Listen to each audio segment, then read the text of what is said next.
What is going on, everybody? Welcome into another episode here. We are here to dive into everything Arizona Cardinals. Of course, I'm joined here by my good friend here, Mythic AZ. What's up, brother man? How you doing today on this Friday morning? I'm doing pretty good. I've gotten no sleep so far. We just got a video out like 3 hours ago. We're just grinding over here, going live. We're about to discuss the Cardinals and the Cincinnati Bengals game. A couple more topics as well. There's a lot of rumors and stuff that's been circulating. So we got a lot to discuss today. Honestly, I'm actually pretty tired myself. I'm not gonna lie to you. So I ended up getting one of these. It's not sponsored or anything like that, but May, sometimes you kind of need a pickup. So I don't blame you at all, man. Keep grinding, keep doing your thing. I see your channel, man. It's getting more and more traction. So keep it up, man. Now let's get started here, ladies and gentlemen. Obviously, if this is your first time here, welcome into the Big Red Pod. What we're gonna try to do here for the remaining of the season is we're gonna try to follow this schedule. So FYI, appreciate everybody that's currently in the chat right now. Thank you so very much. We got Vic, no F's given, Braxton, Jaden, Michael. What's up, everybody? We are going to try to follow this schedule right here. So go ahead and take a screenshot. We're going to be doing an overreaction Monday at 10 a.m. the following day after our game. We're going to be doing a middle week segment check-in at 7 p.m. So that's going to be our late show. And then we're going to be doing a preview for that Friday or on the Friday for the weekend's game. So definitely go ahead and make sure you take a screenshot here. This is what we're going to be doing for the remaining of the season here. We're going to do our very best to follow this as best as we possibly can. So ladies and gentlemen, let's dive right into it. Let's talk about some Arizona Cardinals, ladies and gentlemen. Let me go and just play this clip here real quick because it's very, very fitting. Having a 37-year-old. We're on to Cincinnati. Do you feel like the talent you have here is good? We're getting ready for Cincinnati. Getting ready for Cincinnati, ladies and gentlemen. That's what we're dealing with right now. We got a 1-3 team versus a 1-3 team. And I think this is going to be the majority of what we're going to be diving into today, Mythic. But first, before we get started, and I know you're chomping at the bit because we both think that this can be a winnable game for the Cardinals. Do you agree with this? Absolutely. Okay. Absolutely. Before we get started, let's dive into what has happened so far in the beginning of the week, shall we? Let's talk about obviously the big breaking news that's dropped here from the Arizona Cardinals. Obviously, yes, this is my Twitter page.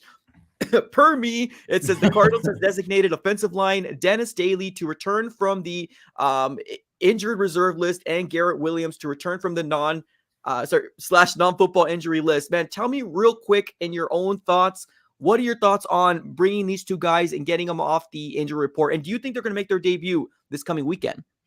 Ooh, debut? I don't know. I heard Garrett Williams come out and say something about like he's really close to returning and he's like, it's expected to be really soon, but I'm not sure if they're going to push him out because I'm not 100% sure if they've been activated. I believe we're still at 51 men out of 53. I don't believe, have they been like fully activated? So they've been removed off the PUP list. So although we know Garrett Williams was actually practicing, we don't know if they've been actually activated to the 53-man roster as of right now. Okay. So we got to keep that in mind as well. So they have been practicing, but we don't 100% know if they've been elevated to the 53-man roster as of right now. But you never know. That's a tough one. I don't know. I really have no idea. I'd say it's 50-50 right now. I did see Garrett Williams practicing. I'm super optimistic for him. He is someone that I'm like super high on. Like him and Cottrell Clark are going to be super fun on the field. Like Marco Wilson might get bumped. Yeah. So who knows? What do you feel? You think they're going to play? I agree. I don't think this is going to be the week. I think we got the excitement, right? With Garrett Williams. Now, obviously, Dennis Daly, there is something to be said about having him because I believe he primarily played tackle for his career, but for the Cardinals, he's going to be a guard. I don't think we're going to be seeing Garrett Williams for sure this weekend. I think most likely next weekend, but it's really good news here for the Cardinals because, man, we've been struggling. The secondary has been struggling, especially when you're facing a powerhouse like the San Francisco 49ers. It was really exposed out there, right? Freaking Ayuk had over 140 yards on the Arizona Cardinals alone. So it was very concerning to see. So I'm glad we're starting to get the help that we're all kind of longing for. Absolutely, because the offensive line has been really solid, but like when you look at the secondary, they're kind of getting eaten alive, especially in the past couple of weeks. Like the beginning of the year, really solid. And then out of nowhere, Cottrell Clark is getting killed in coverage. And then Marco Wilson is getting fried even worse than Cottrell Clark is. And Clark was playing really well through like the first 3 or 4 games. But then he's had like I think it was 3 games. Then he's had this 2-game stretch of just being awful. Yeah. And then Marco Wilson is he just hasn't looked good whatsoever for whatever reason. Like, we all expected him to take a jump, and he looked fine for the first like 2 games, and then just super collapse. I Right. don't know what it is, but he just has not looked good. So Garrett Williams is like someone I feel like Cardinals fans are like really kind of just like hoping exceeds expectations. I hope so. I mean, Yeah. Keichel Clark has given us flashes. Let's be honest. Yes, he hasn't looked the greatest against the 49ers, but man, that team is primed for probably a Super Bowl run or a deep playoff run. So I don't blame Keichel Clark, and he's a rookie as well. So I don't put a lot of blame on him. But man, Marco Wilson, we're hoping at this point into his career, he's going to develop and become that guy. And it's just, it's hard to say he's going to be our number one cornerback. And I think that's why there's a lot more excitement about Garrett Williams, because at this point, why not, right? This guy is seen to be probably a first-round talented cornerback out of Syracuse, but unfortunately had that injury that kind of didn't allow him to get picked up as high as a lot of people thought. But this guy's got a first-round talent on him. So I think a lot of us are really excited about Garrett Williams possibly next weekend. Yeah, because Super Bowl Hawk flies around the field. I feel like he fits the system really well. He's going to come in here. He's going to have an opportunity to make plays. I'm really excited. I believe he was picked in the 6th round for us. First round talent, for sure. Go watch highlights. Go watch film. Go watch his game tape. The guy is a stud. He's going to come in here. I don't know if he's going to make immediate impact. It's going to take him some time. This is NFL talent. Yeah. But as soon as he gets more reps and reps and reps, I am super excited for Garrett Williams. Me too. Just to clarify, Garrett Williams was picked up actually in the 3rd round of Third the round. Yeah, the 3rd round. And he's I think, was he our second 3rd rounder? Because I do know that. Let me just confirm here real quick. I think he's the 72nd overall, if I'm not mistaken. Because I know it's Paris John. I think he was the first. I think he went 72, and then Wilson went like 90 something. Yeah, I think you're 100% correct. Yep. So 72nd overall in the 2020. Yep, exactly. So 3rd round here for Garrett Williams. So definitely huge upside here for Garrett Williams, which I'm really excited to see on the field. Dennis Daly, I think he's going to be more depth. I don't think he's going to be coming in here as a starter. Like, let's be honest. I think we can use the depth, but it's not really something that we're too excited about, right? We're bringing people back in. It's just and like, cool. it's solid. It's just like nice depth. It's like, okay, cool. We have more to play with in case someone goes down, which knock on wood. Right. Doesn't happen. 100%. Awesome. Let's move over to the next topic here real quick before we talk about Cincinnati versus Cardinals. And that is about this big rumor that's been kind of swirling around the Twitter world /X world. And it has to do with Marquise Hollywood Brown. And of course, guys, we need your guys' input here in the chat below. Let us know how you guys are feeling about this. But basically, this is where the tweet started from. So it says Panthers have interest in the Cardinals wide receiver Marquise Hollywood Brown. After 4 weeks, Brown is on track to have a career highs in yards. GM Scott Fitterer believes he can step in and be the team's wide receiver 1 with the scarcity of the wide receiver position. Arizona has responded with a heavy but not completely unreasonable price tag. Mythic, what are your thoughts on this? All right. I just got a video literally probably like 3 hours ago, literally all about this. If you want to, you can go check that out. But I'm going to kind of like break it down how I did in the video. And I kind of want you to like kind of like reflect on it and let me know what you think. And kind of like let me know if I kind of hit it on the hammer, because the whole tweet, I broke it down in 3 sections, right? So the Panthers being interested, we heard earlier in the week, I believe, that they were interested in like looking at a wide receiver 1. And I don't blame them whatsoever, because they need to get Bryce Young some talent. Adam Thielen's 30 plus. That's just not going to work. It's just not going to happen. So then if you're in the Panthers position, you kind of look around the league and you kind of look for a wide receiver 1. What teams are really willing to go give up a wide receiver 1? So then I kind of looked at NFL teams. There's not many people out there. And one name that came to my head was the guy who couldn't get a contract extension this offseason, Mike Evans. They're not going to trade him within division, and they also started 3-1. So there's no chance that goes down whatsoever. So then you kind of shift it again. Hollywood Brown pops up. Again, another person who's on an expiring contract. It was him or Chase Claypool. You don't want Chase Claypool. I really don't think you want Chase Claypool. He's like a wide receiver 3, 4, 5. And he just got traded too. He got traded to the Dolphins. So no chance. Like you keep him there. You know what I'm saying? Like he's not going to come in here and be a wide receiver 1. So then you kind of shift it and you're like, okay, Hollywood Brown. You can pair him with someone, even if he's not a wide receiver 1. He's a wide receiver 1 for now. He would be great for them.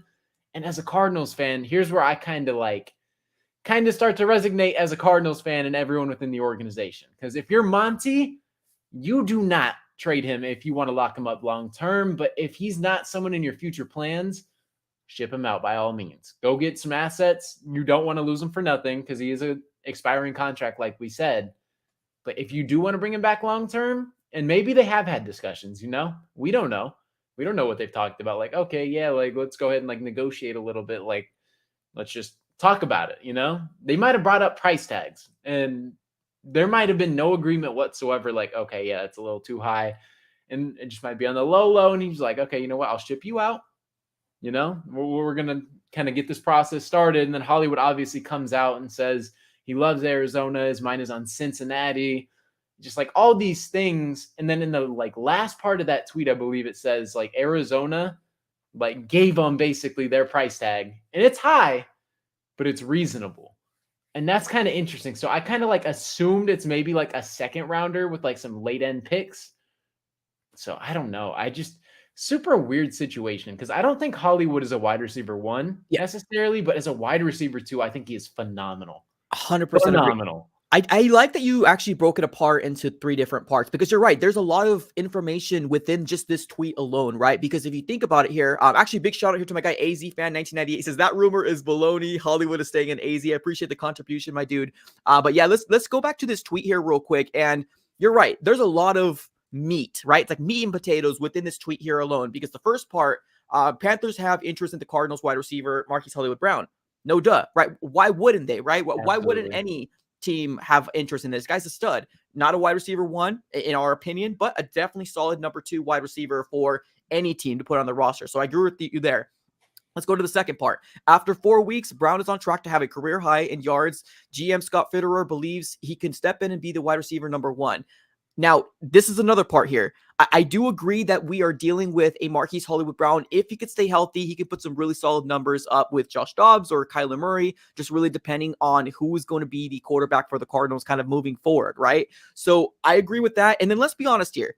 The whole GM for the Panthers right now, he needs to suck up so darn bad to this fan base because did you see DJ Moore on Thursday Night Football, man? 3 mother effing touchdowns, over 200 yards receiving. This guy looks like a bona fide stud, and he looks really dumb with these Panthers fans right now. And I know some Panthers fans, they want him out of this front office already. So I know he is right now in the panic mode, and he's trying to scrounge the best he possibly can. So I do believe this rumor is true. Right now, let's go down to this last part. This is where we don't know if it's actual factual or if it was just thrown out there. With the scarcity of the wide receiver position, I agree with that. Arizona has responded with a heavy but not completely unreasonable price tag. That last part of the tweet right there is kind of where it's led to interpretation, right? Are the Cardinals actually fielding calls, right? I personally don't think that the Cardinals are actively trying to trade Marquise Hollywood Brown, but they are listening. I believe when the phone call rings, they're going to pick it up and they're going to say, cool. Let me know what you're going to have, right? Let me know. What is your thoughts?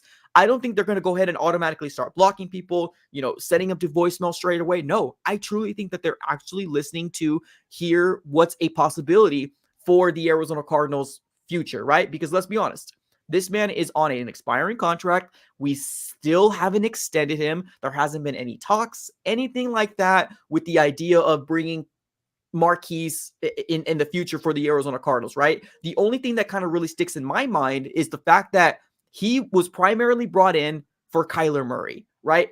That's what really kind of sticks out to me as an Arizona Cardinal fan is that Marquise shouldn't go anywhere because of Kyler. But let's be honest, ladies and gentlemen, this is a business. Marquise is going to go where the money takes him. If Cardinals don't have any interest in extending this young man, and we're going to be a 1-6 team, you're going to probably move off of him for some more draft capital. Now, me and you talked about it. You remember when we first started doing our collabs, we said that there is a few potential people, if this season goes south, that we could possibly see the Cardinals trade. Zach Ertz, Marquise Hollywood Brown. And we also named James Conner out there reluctantly because we don't want to get rid of James Conner. But, there was also a name that was thrown out there. But those two were mainly, right? Marquise Hollywood Brown as well as Zach Ertz. So a lot to go in within this tweet. Now, I want to make sure I play a clip real quick for you, Mythic, and as well as the people that are in the chat right now, because Marquise Hollywood Brown actually responded because the media ended up asking him what is his thoughts on the idea of him getting traded, or did he hear the rumors? Let's dive into it. I didn't see that. What's your reaction now that you've heard it? That's not my focus. I'm focused on the Bengals. I'm a Cardinal, so that's really all I'm worried about. Thoughts? I feel like he handled that so well. Yep. Because even if he did hear it, which I'm assuming he didn't because it came out at such a weird time. I don't really think he heard it. And at the end of the day, it's a business. That's probably the best way you could handle that, honestly. Yeah. He handled that fantastically. I like Hollywood, honestly. I really do as a person. And then I don't know if you have the other clip, but he was talking about how he wants to build in the community and all this stuff. And he wants to be in Arizona. So it's I don't know. He says everything that's perfect. You know what I'm saying? He handled it phenomenally. And I really don't feel like he knew. I don't know if you think the same thing. I really don't think he knew. It's hard to ignore the fact that there's a tweet out here that has gotten so much traction, right? Do I believe he believes he's going? I don't know. There's a lot to kind of unfold with that, but there has to be this is the day and age that everybody's on social media, right? Unless you come out here and completely deactivate your Twitter because you had a terrible game, which a lot of, football players have been doing that recently. It's hard for me to not acknowledge the fact that this didn't even come in his pipeline, right? If not him directly, maybe one of his buddies within the Arizona Cardinals organization or buddies that are not even playing football, right? Because we've heard a lot of things where players didn't know and literally was sprung up on him, which is kind of effed up in my opinion, because you got to really uproot your whole entire life to go to wherever they're going to trade you over to. But it's a business at the end of the day. But this shows you, everybody in the chat, how powerful social media actually is, right? Even if this tweet is a load of crock and the Cardinals haven't actually given a price tag, because the very first top two things, the two paragraphs or the two first sentences, I believe fully, right? I think the GM, Scott Fitterer, is going to truly be in panic mode because of the whole DJ Moore situation, and as well as they are going all in on Bryce Young, and they want to get him a wide receiver one. But that last sentence down there, we don't know if that's actual factual. We're just kind of going based off of what we feel like, what we've been seeing so far as Arizona Cardinal fans, right? In terms of starting a new culture, there's really no connection there. And just kind of TBD. I don't know. I'm going to go ahead and just choose to believe that he didn't know. But this is a very, very intriguing storyline. Now, let me ask you real quick. Just real quick. What if the Cardinals did do this? What are your thoughts on that? Obviously, we would want to get good compensation. What do you think is good compensation? Okay, considering we traded a first rounder to get him, we ain't gonna get. Kind of got to understand you're not going to get that back. Yeah, you're not going to get that back. So then you kind of, I don't know. There's a lot of people. I just saw a lot of mock trades, and I'm like, there's just no way. And some of the people we don't even need. People are throwing Derek Brown in there. I'm like, there's no way we get Derek Brown. Brian Burns. It's just Brian Burns, and then I saw I think Jeremy Chin in a second. I'm like, they're not doing that. There's just no way. It's nice. I would love to have it, but it's just you got to be a realist. So then I kind of sat back and I'm like, I feel like the max, the cap is just a flat out second and maybe a couple late rounders. You know what I mean? I feel like a second, I'm not going below a second. Yeah, that's for sure. You're not getting Hollywood for a second, or you're not getting Hollywood for anything less than a second. So if it's less than a second, I'm hanging the phone up. That's me personally. Do you agree? Or Yeah, am I mean, crazy? Yeah, no, that's fair. This just kind of takes me back to with the whole DeAndre Hopkins situation. Now, I don't think that the Cardinals are going to handle like DeAndre Hopkins, with just flat out releasing him. That's dumb, right? It wouldn't make sense to do so because we still have him locked up for this year. Now, if he's going to get, extended, then that's obviously a different situation for a different day. But I don't know. I just think that all these rumors will stop if once we actually bring Kyler back, right? And the expectation is winning. That's when this rumors will stop. But let's be honest, this next game against Cincinnati, I think is going to be very crucial. And not just this game, but to next game as well. If the Cardinals are a 1-4 team, if the Cardinals lose another one at 1-5 team, and we're 1-5 team, there's more of an enticement for the Cardinals organization to actually do something like this because you want to move these players off to a contending team, right? And that's including a Budda Baker as well. And I know it all hurts us to say that, but let's look at it in the player's point of view. So I love what these players are saying, right? They're trying to be a staple point in the community, and a lot of people have, right? A lot of these players actually have done so, but I don't know, man. It's going to be a very interesting way. I'm excited to figure out like what the Cardinals are going to do. But if we win this next game, I think these rumors are going to stop. Truly. Yeah. It's just And good. like you said, though, when Kyler comes back, all these things will be put to rest because there's even rumors flying today. And I'm like, oh my gosh, dude, it's just not going to end of like Kyler Murray not going to play for the rest of the year. And it's just like some random person who works at ESPN. And this is what happens. You know what I mean? It's just always some person just going to float around a rumor. Kyler Murray's still not playing. So it gets floated around. Then you got the Hollywood thing.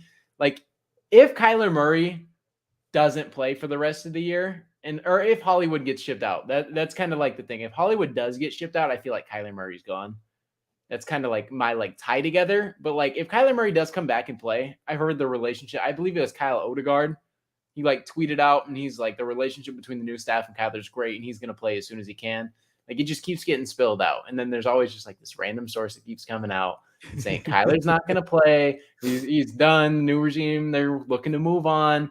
And it's just like, I feel like I keep hearing the same thing over and over, like within the organization from people, like they love him. Like, what are you talking about? Like, you don't know what you're talking about. So it's like, we just need Kyler Murray to come back. And once that happens, I feel like a lot of things are just going to settle out and then we're going to have a direction for this team and we're going to kind of like get back into a rhythm and then we're going to be good. And like, I think we'll be all right. Well, that's the biggest problem that we're dealing with right now, right? With the whole, and I actually do see that here on Twitter now that you mentioned the whole Kyler Murray, because I didn't see that. And I'm thank you so very much for letting me know about that. But yeah, it says the speculation from the people outside the Cardinals organization, executive and agents, is that they are likely to move on from Kyler Murray after this season is what I'm showing here. So I do believe that Kyler Murray and this coaching staff and this new regime do like each other. I have no reason to believe that they don't. It's just we need to see Kyler Murray on the field. And when the moment that happens, all this SHIT will just stop. Everything will stop. I think right now a lot of people are just trying to give their best educated guess out there, right? They're trying to throw SHIT on the wall and hope it sticks. I think that's clicks. Yeah, it gets clicks. And I think that's exactly what's happening. But as Cardinal fans, right, we're hearing a lot more things, obviously, because we're within the city and we kind of know a little bit more than the outside people. But there's still a level of hope, right, for you that we will be seeing Kyler Murray this year, right? Yeah, I'm still like super excited for the return because I think it's happening. I think it's happening within like the next 2 weeks. Michael's asking here, is K1 still on the PUP? Yes, he currently is still on the PUP. We did get a update with Jonathan Gannon. I believe this was this last Monday, or Tuesday. He said that he's seen a new bounce in a step and he's getting, progressing and getting to the point where it's getting, better and better. But like Mythic, we talked about this, man. And I hate beating a dead horse, but we talked about the idea of the Cardinals being 1-4, the Cardinals being possibly a 1-5 team. If you bring Kyler Murray back in that instance, like what do you do as an organization? You come out here and say, save the day, or do you sit like, what do you do? Like, right? Because although we've seen progression with Josh Dobbs, like eventually he's going to have to give. Like these moral victories are going to have to stop, right? We're going to have to win some of these games and we can't just accept, oh yeah, like moral victory. It was close. You can't have that, it was close. We kept it competitive. It's going to be like, okay, cool.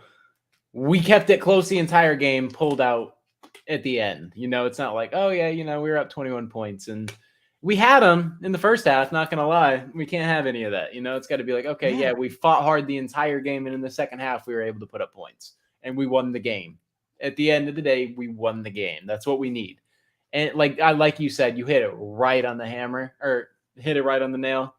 No more moral victories. It's time to hold this team to an expectation where I know we're sitting at a record of 1-4. Just can't have it. Yeah. Or 1-3, whatever. I was like, don't count us out yet. Yeah.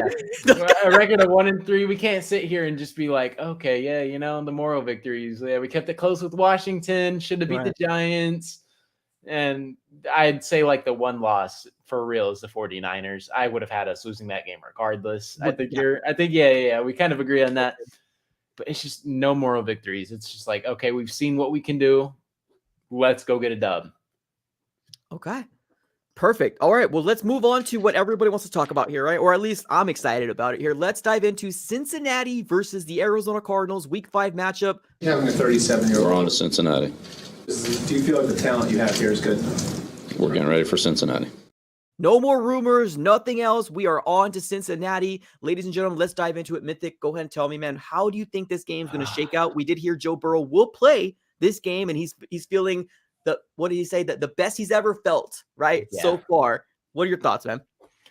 I don't know how he's the best he's ever felt. He's 4 weeks into an NFL season with a calf injury. Like, I don't know how you're the best you've ever felt, but kudos to you, man. I mean, if it's going good, it's going good. I'm a big Joe Burrow fan. I've loved him ever since LSU, ever since he walked out with the Burrow on the back. And then, he's got some classic interviews. The guy's great. I love him on the field too. He's just a ball player. Love Joe Burrow. And it's really unfortunate because I really do wish he would have sat out these first 4 games because I feel like it would have been a lot different season for Cincinnati. But this is what they tend to do regardless. Healthy Joe Burrow or not, they start the year off slow. And whether Joe Burrow's injured or not, that's just where they're at right now. The offense isn't getting things clicking. For whatever reason, Joe Burrow's not playing great. And I don't know. It's just not looking good for him. And Joe Burrow is playing, like you said. I feel like that offense is really hindered. And there's only so much you can do. And just as a football fan, I wish Joe Burrow would sit out. Not even saying that just because it's like, oh, he's against my Cardinals. I wish he'd sit out because blah, blah, blah. Just as a football fan, I don't want him going down that road. I don't want this guy to go through 2 major – because calf injuries, unfortunately, can lead to Achilles injuries pretty quick. And we saw that with a lot of players. And Kevin Durant had that calf injury, popped his Achilles. Ooh. So I don't want that at all for Joe Burrow because he already had an ACL tear. I don't want him to have anything major ever again. So I just need this guy healthy. Great for the game of football. And that's kind of like the one thing. I feel like if we do contain this offense, and the one player that I'm really looking at, well, there's 2 players. It's Jamar Chase. The one game they won, Jamar Chase went over 100 yards. And then every game under that, he went under 80. So that's kind of the line I'm looking at is like 75. If we keep Jamar Chase under 75 and Joe Mixon under like 60, I feel like we got this in the bag. Is T. Higgins playing? I know he was hurt, I believe. Is he playing? I think he's still questionable as of right now, I believe. I'm not 100% sure. I'm trying to see if I can find anything here in the X/Twitter world. Not seeing anything as of right now. I think he's just still kind of questionable, at least as of right now. But I think this game right here, obviously we have both 1-3 teams. This game is going to be very telling. Honestly, it is. And I know some people in the chat might disagree with this, but I do agree with the notion of the moral victories, although they're going to be there. I'm not going to lean heavy on them moving forward because there has to be a time where, all right, your moral victories are eventually going to have to come to wins. Right now, maybe not this middle portion, but you want to finish the season off strong. That's just the way it is, right? Football teams flourish on the idea of wins, and hopefully that you're going to be getting a winning culture moving forward. Now, there is a split, a fan base right now that still want this season to go south because of the whole draft pick situation. Although, yes, Marvin Harrison Jr. sounds really, really great. To me, I'm just hoping that the Texans are just bad and they just won 2 games, and that's just going to be their ceiling moving forward. But I do want the Cardinals to compete. I do want the Cardinals to continue to win. I want the Cardinals to actually come out here and give the Bengals hell, because this might be a game that is winnable for the Arizona Cardinals, believe it or not. Now, coming into the season, looking at the Bengals, I thought this was not a winnable game. Now my mind has changed because of the expectations of what Jonathan Gannon has put out on the field, right? This team has looked night and day different from Cliff Kingsbury's teams at all, right? Just a physicality standpoint, the wanting to win, because although some people might not believe it, and a lot of people love to hang on the idea that these national people know exactly what they're talking about when they don't, but the Arizona Cardinals want to win. They want to win games. Now, it hasn't really worked out for us. We had a choke job. We got destroyed against the 49ers. And, of course, the first game is I do think that we should have won against the Commanders. We should have been a 2-2 or 3-1 team right now. And that would just completely change the trajectory of this season so far. Do I think we can win? I do think we can win. What I think the Cardinals need to do, because I don't think Joe Burrow's fully healthy. We need to stop Joe Mixon. I think once we stop Joe Mixon, I think we can win this game. I truly do. Now, this is all going to come down to, can we cause pressure to Joe Burrow, right? We haven't really had a consistent guy other than Dennis Gardeck, right? And Zaven Collins, I guess you can put him out there. But I want to see somebody come out here and really, really show out and be like, man, you are our guy. Dennis Gardeck can be that guy. But, man, I so badly want either Cam Thomas to work out, BJ Ojolari, or even Majay, which I don't think he's even available. I think he's still on the IR, if I'm not mistaken. Yeah, I really want to see Majay on the field. Me too. Like him and Cam Thomas on the edges. And obviously you have Dennis Gardeck. For some reason, Dennis Gardeck's not even playing like a ton of snaps. He's playing like 41% or something, but he's like in the upper echelon of pass rushers this season. He's like right behind Micah Parsons or something. Like it's ridiculous the way Dennis Gardeck's playing. Really? He's only playing like, I believe it's like 41% of snaps. I tweeted something. I have like a graph. Dennis Gardeck. Yeah, 41.4% of snaps. Wow. And that's a accumulation of the 4 games so far? I believe so, yeah. That's wild. And his success rate is 50% on pass rushes. That's wild. Yeah, I have a breakdown here of week 1, week 2. So week 1, 39%, week 2, 46%, 43 for week 3, and then 36 for week 4. That's wild. I would not have thought that. Yeah. And every time he's in the game, he's either getting in the backfield or wrecking havoc somehow, especially on pass rushes. I don't know why he's only playing 40% of snaps, because BJ Ojolari is not getting a ton of snaps, I don't believe. Myjai Sanders isn't playing. So it's like, It's really weird. But you have Victor Dimukeje. Like, it's just like the outside linebackers are like super stacked with young talent that they kind of like just want to see people like take a step. You know what I mean? Yeah. So it's kind of like the rotations there, but like Dennis Gardeck is getting after it. Interesting. Yeah, I think the person who has the most snaps, just kind of looking out here, I think Zaven, Victor Dimukeje as well. Heck, even Eric Banks had a 49% snap count percentage, which I don't even know who the heck Eric Banks is. And that's only week 4. Week 3, week 2, 22%, and then week 4, 49%. I think it's just really the flow of how this game goes, right? And I think that's kind of what determines who has the biggest snap count. But I agree, man. I think we should be seeing hopefully more BJ Ojolari, because he's that second round talent. We're all hoping that he's going to flourish into becoming that guy for the Cardinals. But right now it seems like Zaven Collins as well as Victor Dimukeje going to be the top 2 right now. Yeah, and what scheme we're in, it's so weird because Zaven Collins isn't a pass rusher. Yeah. You know what I mean? Like Zaven Collins doesn't have like anything in his arsenal like that. Like he's not like a pure pass rusher. So the Cardinals have done great things with Zaven though. And I feel like I've seen a good thing out of Zaven this year. Like this doesn't look like the Zaven Collins that we've seen whatsoever. Like he looks like he's playing confident. Yeah. I haven't seen Zaven Collins play confident football through 3 years so far. So whatever this defense is, whatever we're doing like schematically, it has everybody going crazy. It does. And obviously the corners have to keep going back to what they used to be in week 1, 2, and 3. Otherwise, we're going to get torched. So Marco Wilson has to step up. He has to be better. Cottrell Clark has to be better. That's just what it comes down to. I feel like Garrett Williams is going to help this secondary. And it might not help instantly because he is a rookie, and you can't just have a expectation that a rookie is going to come in here and just dominate. Not everyone's Jalen Carter.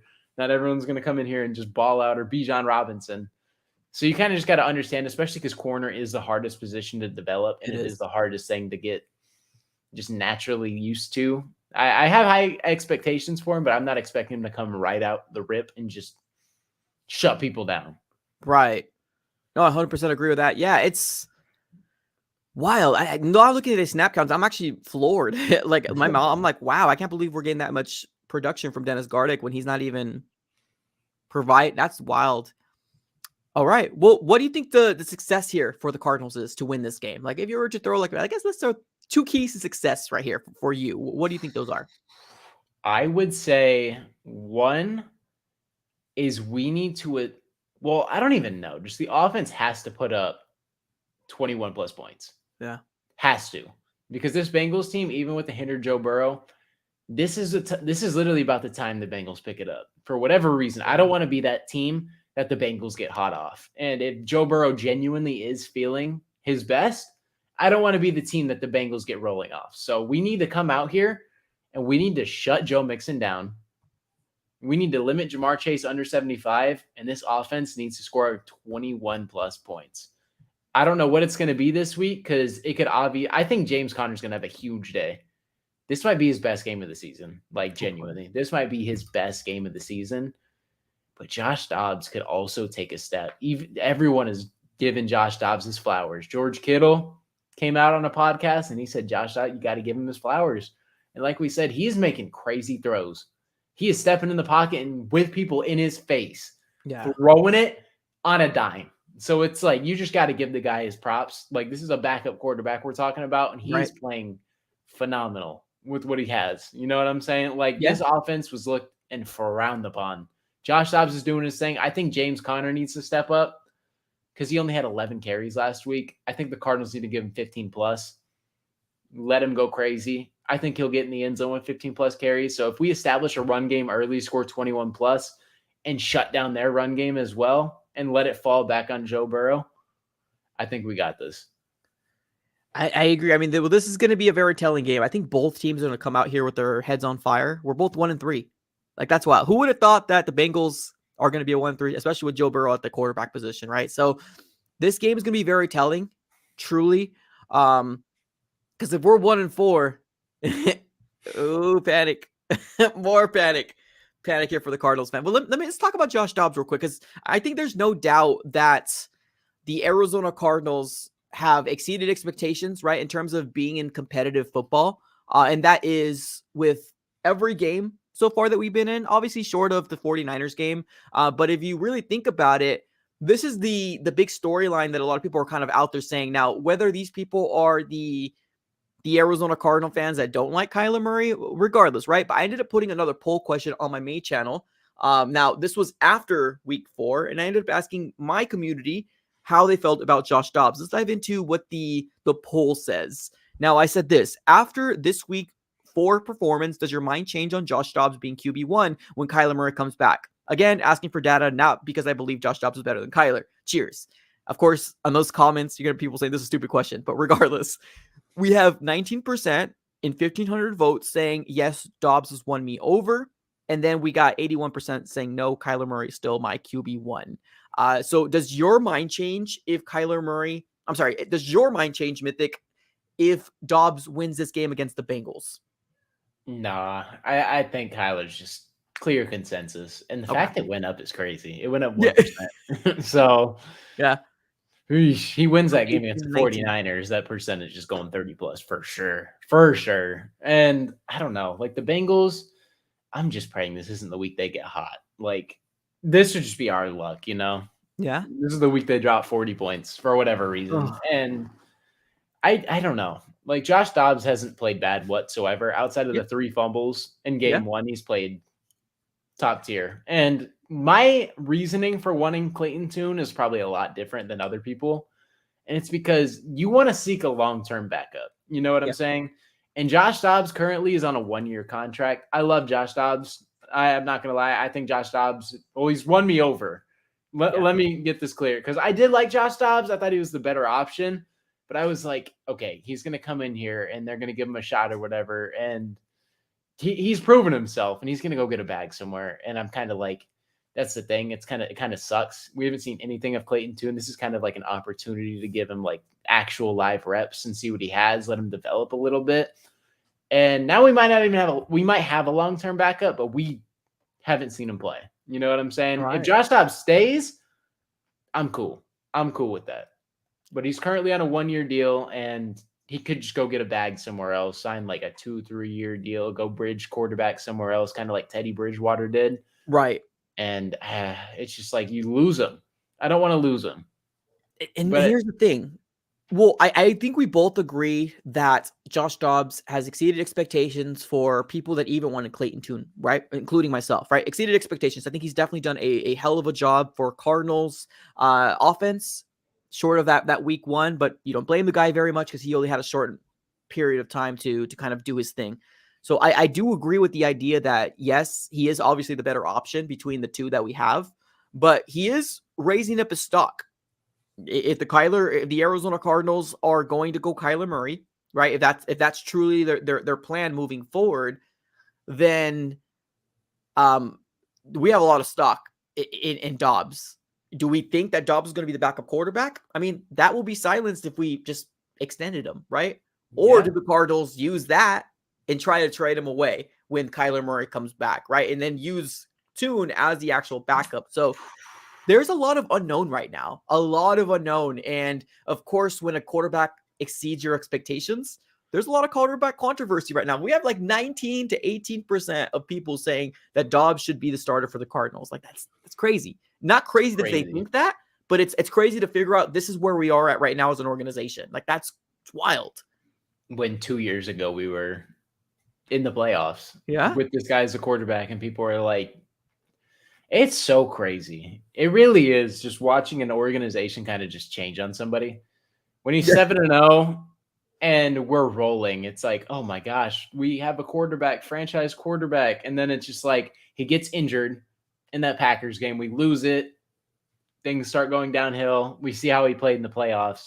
And ever since then, it has just been nonstop hate. And it is insane to watch, because it's like the people were loving Kyler. They were preaching it. He's the MVP of the league. And now it's like, okay, he's just this Call of Duty gamer who's this midget quarterback who no one wants. He's overpaid. And it's just like, what happened? Like, why is everybody like just changing? Like, I get it. He came out, he tore his ACL. Yeah. You know, it sucks. Got to see what he has. I'm not saying he's going to come back and be the same player. You got to see what he has. But it's just like the whole fan base. It seems like the whole, like, it's just, everyone is just like changing. It's crazy. I don't know what really like flipped in people's heads just to kind of like just give up so fast. Yeah. I don't get it. I think it has to do with a lot of fans thinking like they correlate Kyler Murray with Cliff. That's what it is, right? Especially when you're the quarterback, like we talked about in a few other podcasts, is that the quarterback position is so fickle, man. Like if you're good, man, they'll give you your flowers. You're the next best thing. You're the coolest guy out there. But if you're struggling, you lose. You're the worst guy. Don't even get close to my daughter. You ain't marrying this girl. You know what I mean? It's one of those things where it's like it changes in a drop of a hat, and it is wild. I understand where the Cardinals fans that want to move on, and it's because like they see Dobbs, right? It's that recency bias where we talked about earlier in another podcast, is that they're seeing this tall quarterback that's standing in the pocket when he's got pressure in his face and not panicking. He's standing up tall, throwing that ball in and delivering, right? So I get where they're coming from, but one of the most important things to me as a Cardinal fan is we need to figure out where we are at as an organization and if Kyler Murray is the answer. Because I don't think we found, like, I'm not sold on Joshua Dobbs being a franchise quarterback for the Arizona Cardinals. No. You know what I mean? That's the problem. Yeah. That's the big difference with some people saying Josh Dobbs is franchise. No, he's not. Like it's not. He's a great, solid backup, and he's done wonderful things for the Arizona Cardinals. I want to make sure that I'm very, very clear with how much appreciation we have for him, for what he's done for these first 4 games. But a franchise quarterback, he's not. You know what I mean? So that's kind of where the difference and where I'm at. And that's why I want to see what Kyler Murray could do. If he comes out and falls flat in his face, we know our answer. Yeah, you know what I mean? It just changes, everything changes. And what's kind of tough is the Panthers. Speaking of, I'm kind of going to reroute it just like a little bit real quick. Yep. The Panthers, they are desperately looking for a wide receiver, but a team that we're kind of like not discussing at all is the Chicago Bears. Yeah. They hold the Panthers pick. The Panthers might be the worst team in the league. The Bears hold that pick. And if they're not sold on Justin Fields, which I'm not, I'm really not just a Justin Fields believer. I really don't feel like he's able to read defenses at like a level you need to. And it's crazy because they have the top 2 picks right now. They do. They could go in the route that we wanted. Right. Everyone was saying we were going to get the top 2 picks and we were going to get Caleb Williams and Marvin Harrison Jr. That might be the Bears. Yeah. We all want Marvin Harrison, and we might not even come close because the Texans 2-2, Cardinals 1-3, could be 2-3 at the end of this, and say the Texans win and they're 3-2, it's just like all those hopes look like they're just like glimmering away because the Right. Panthers look awful, absolutely terrible, and the Bears are 1-4. They got their first win yesterday against not a great team. The Commanders haven't really shown anything. Yeah. That front seven won them the game against us. Like the Commanders really could be looking at a way different season. Just not sold on them. And it's crazy because It is, man. It's all the one people game. all the people who want Caleb Williams, like it's just a lot can change. Like we might not have an option. Like it really might be Kyler Murray or nothing. So it's just like might as well root for the guy. You know what I'm saying? Yeah. Give him the best chance to succeed because we're not in a position right now where it's like we're looking fantastic because the Panthers kind of got fleeced. It's looking like they got fleeced. Even if Bryce, I don't know. We'll see. In the short term, it looks like the Panthers got fleeced. Yeah, it's really tough to see. I mean, because it's not unheard of that a team can go back to back, right? First round picks, the quarterbacks like we did here with Josh Rosen and Kyler Murray. So that's definitely not uncommon to do this day and age. But I mean, are they going to do it, right? Is that something that they're going to do? I mean, we'll have to kind of wait and see because the Panthers are always going to have to deal with the thought and the notion of we picked Young over CJ Stroud, and CJ Stroud is balling right now. He's got 2 wins on the season, but like that's crazy. Like we're saying he's balling with 2 wins. Literally, it's 1 win away from us. We got 13 games. You know how much things can change if the Cardinals are a 2-3 team by the end of this week. How much things will change? And I think we both agree that this game is a very winnable game for the Cardinals. Yep, very winnable. Yeah. Let's see what happens. Let me ask you this. Let's say we're 1-4. I hate to say it and I hate to think it. But let's say the notion that let's say Joe Burrow does come out and play like the Joe Burrow that we all know, right? Let's say that does come to fruition. We're 1-4 team. Do you think these rumors are going to continue? Marquise, Zach Ertz, Buddha, all these rumors are going to start flying if we're a 1-4 team? It's going to get worse? I do. Yeah. And I feel like if you're 1-4, it's kind of justified. That's kind of like where you look at it and you're like, okay, well, the season hasn't gone where it needed to go, and we have a chance to go get a top pick. It's kind of like, okay, let's go ship out talent, go get more picks. Let's accumulate young players, kind of just ship people out. And I feel like it really does with Zach Ertz. Yeah. Zach Ertz has to go if that's the case. You're saying if we're starting to sell? Yeah, if we start to sell, I feel like Zach Ertz is a name that you list. I feel like DJ Humphries is a name that you list. Just kind of like gauge value, because DJ Humphries isn't going to get better. Yeah. He's only going to decline. He maybe has 1 or 2 more years of like good football, and then it's going to start taking a hit. So you might as well ship him out right now where he can go play for a contender. Zach Ertz, we have a young tight end and Trey McBride waiting behind him. That's a name that's like first on the sales tag. You got to get him up there. And then Hollywood Brown, obviously. Listen, you don't have to trade him, but you might as well listen. And then Buda Baker. I feel like you do listen as much as it pains me to say. Yeah. Because I don't want him gone whatsoever. Don't get me wrong. I'm not sitting here like, oh yeah, Buda has to go. But right. Like if you're a GM, you're picking up the phone. You're like, okay, yeah, Buda Baker. What do you got? He's like 27 years old, safety. You want to ship him off to a contender. You want to do right by Buda, but he did sign that contract extension. You got a raise, so you kind of just sit here and you pick up the phone. But if it's not what you're asking for, obviously you're not moving on. You're not like, oh yeah, 3rd round draft pick. You know what? I'll settle. Heck no, it's Buda Baker. I'm not settling for nothing. Yeah, one of the best safeties definitely in the league for sure.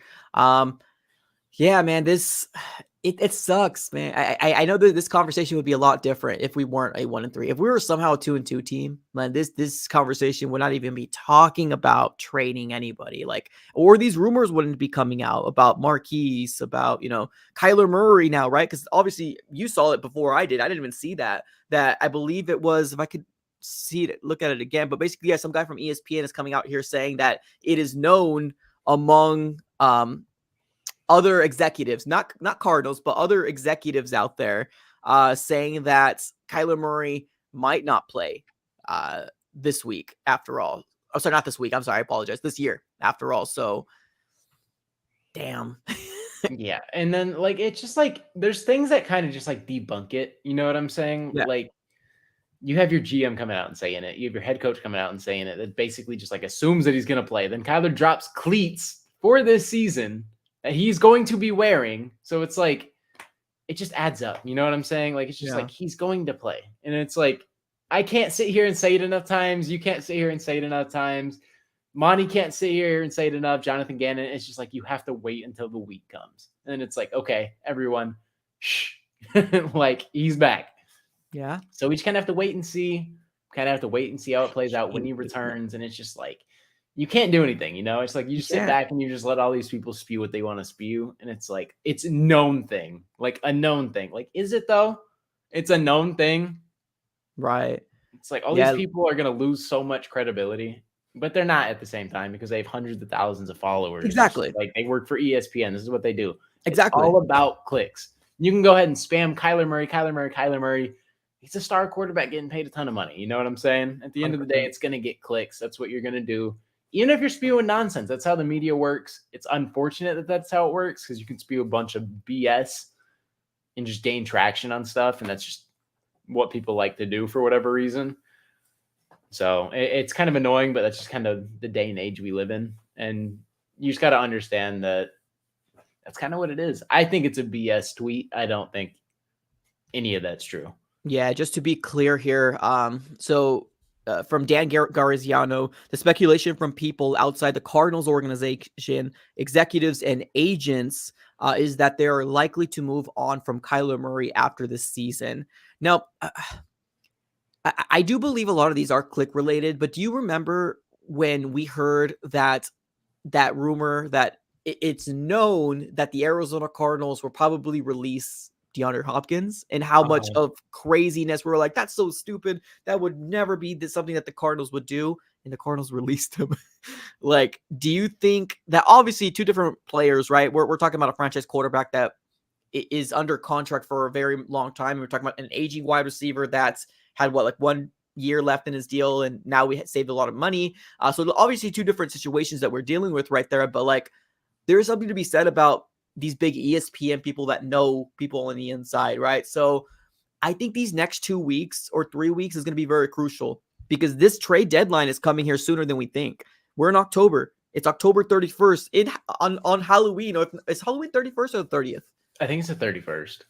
On Halloween, ladies and gentlemen, it's a trade deadline here for the Arizona or for the NFL. So like we might be dealing with a very spooky type of trade deadline here for the Cardinals, but these next 2 or 3 games are going to be crucial.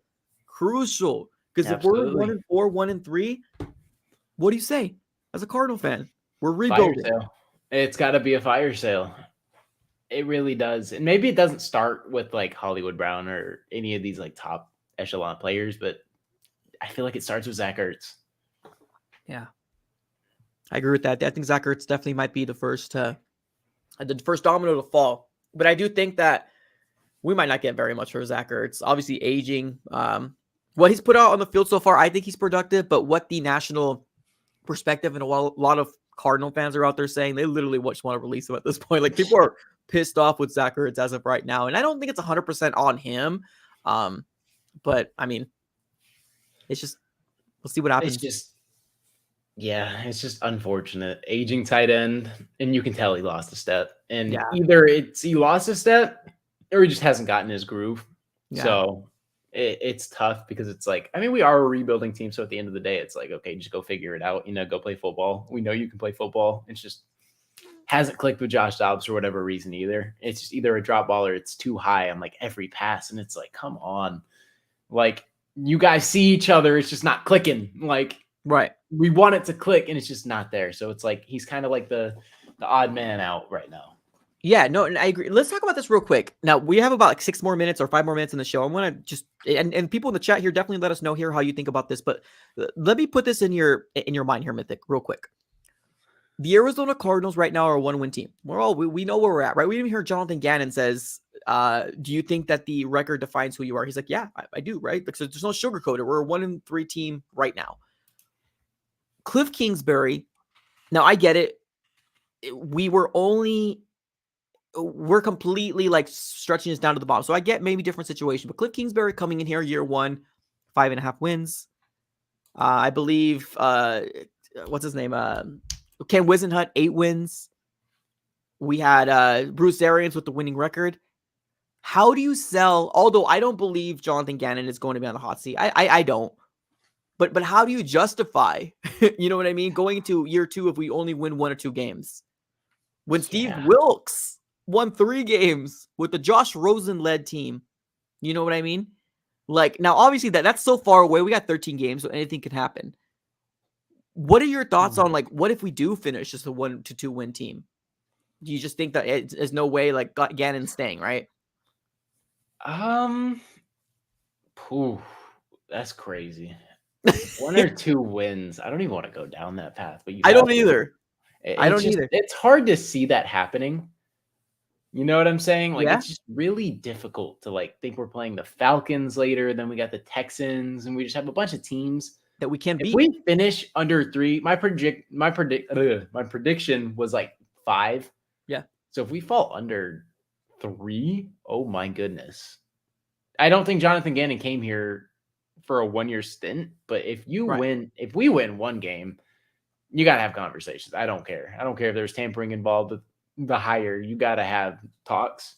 If you finish with 1, I don't think that's going to happen. I think we'll finish around the 4 to 5 range, and we'll take steps, but there's just I don't think that'll happen. But if we finish with 1, you got to have a discussion. 100%. You definitely do.